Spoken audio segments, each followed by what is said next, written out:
The moment of deception. In the previous study, we saw that sin did not enter suddenly, but progressively. First doubt, then distortion of the Word of God, and then direct denial. Nothing changed in God.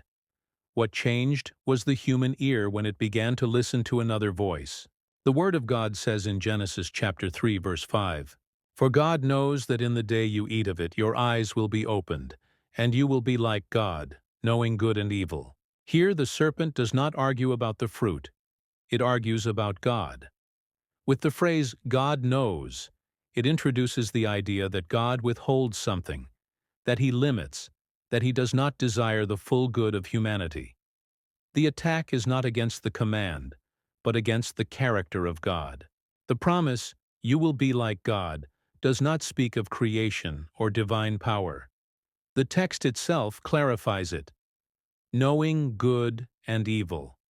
The temptation is not to resemble God in holiness, but to live without depending on God, deciding for oneself what is good and what is evil.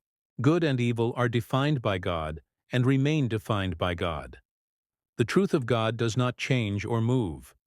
What appears here is not a change in God, but the lie that attempts to distort the perception of truth and sow distrust. Deception does not begin with an action.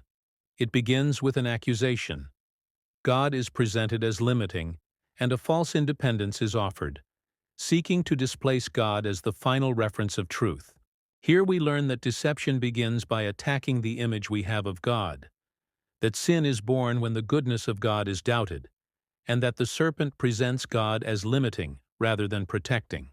That the most dangerous desire is not the carnal one, but spiritual independence, that being like God means wanting to decide without God, and that the problem is not knowledge, but who defines truth. That deception promises growth but produces separation, and that sin begins when authority is granted to a voice that is not the voice of God.